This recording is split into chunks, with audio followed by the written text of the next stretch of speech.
Anchor Text. Bottlenose by Rip Schaub. Wait for me! Anno grabbed his surfboard and ran after his brother. Tate was 3 years older than Anno, and he was much taller. He was also one of the best surfers on the island. He wore a black wetsuit with a red stripe. Anno's wetsuit was blue. The surf shop didn't have a black wetsuit in his size. He hated his blue one. But Anno loved to surf with his big brother. When they arrived at the beach, Josh was already there. He was waxing his surfboard on the sand. "Look at those waves," he said. "The surfing is going to be awesome today." Kanye and Hani arrived with their surfboards shortly afterwards.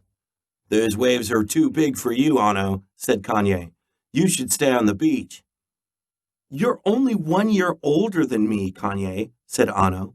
Kanye always made fun of him, and Anno hated that Kanye was tall enough for a black wetsuit with a red stripe.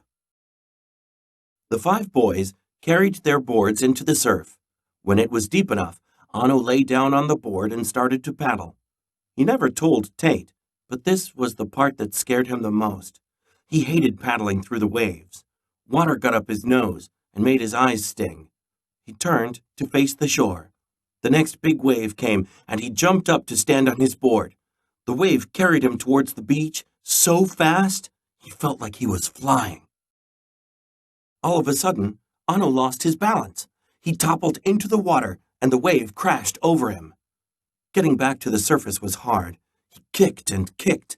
The waves pushed him around underwater. When he finally came up, he was coughing and spluttering.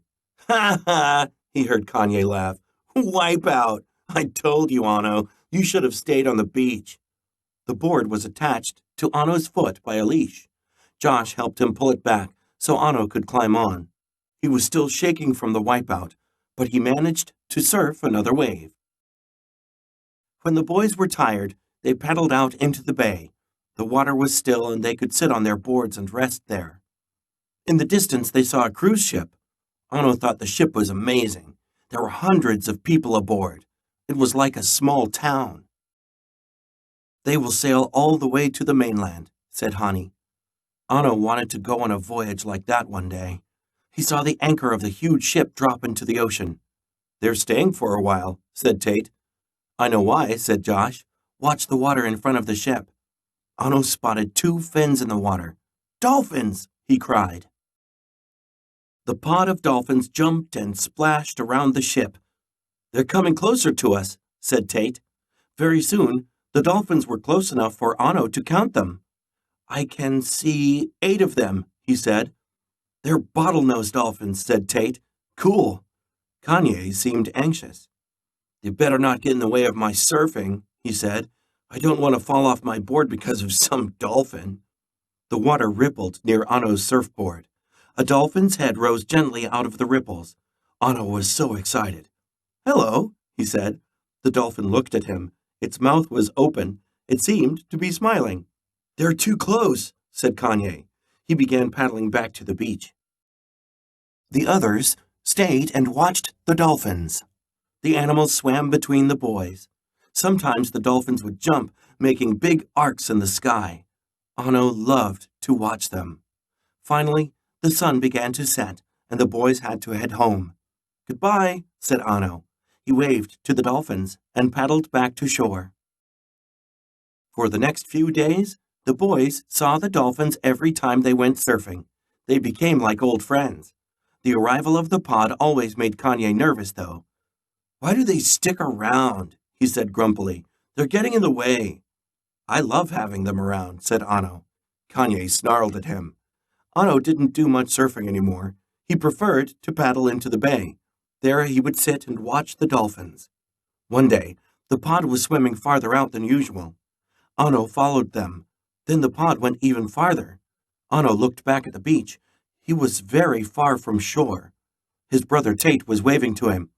"Don't go any further, Anno," Tate shouted, but Anno could barely hear him. "Stay in the bay."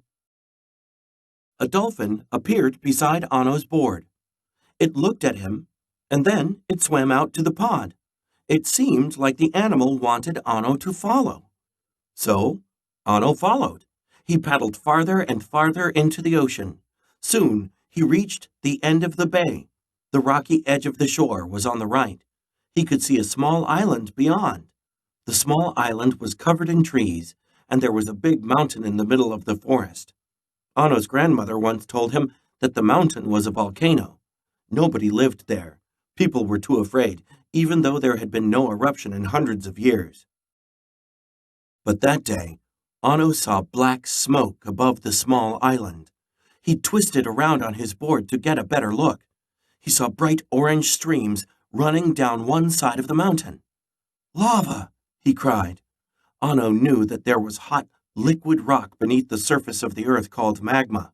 When magma got above ground, it was called lava, and lava could burn through anything it touched.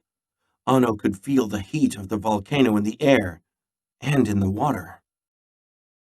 Anno paddled back into the bay and rode a huge wave to shore. He reached the beach, and the boys started clapping. "That was awesome, Anno," said Tate. "You rode a giant wave." But Anno didn't care about the wave. "The volcano was erupting," he said. "I saw black smoke and lava." The boys were shocked. "We have to tell the police," said Josh.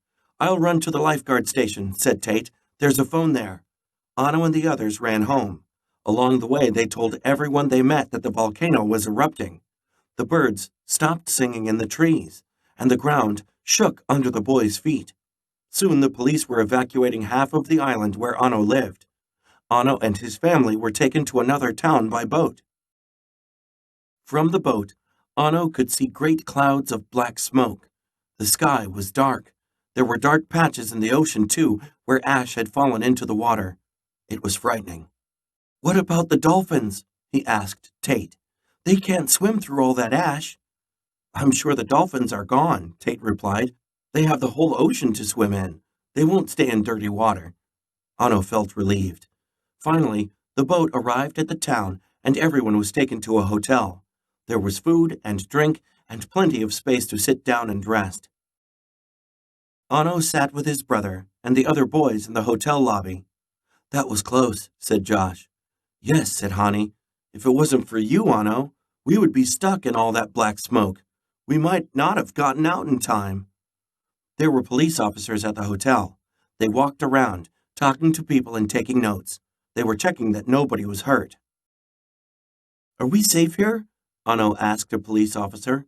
"Yes," said the officer. "The smoke and ash won't get this far." "Oh, good." "Wait a second," the officer said. "Aren't you the boy who saw the eruption?" "Yes," said Anno. "I paddled out of the bay on my surfboard. I saw smoke and lava on the mountain." "Why on earth did you leave the bay?" "The dolphins guided me out." "Dolphins?" asked the police officer. "A pod of dolphins," Anno said. "I think they wanted me to see the volcano." "The dolphins saved us all." "Oh, I see." The police officer walked away, smiling. "I don't think he believes me," said Anno. "I believe you," said Kanye. "I guess the dolphins weren't so annoying after all."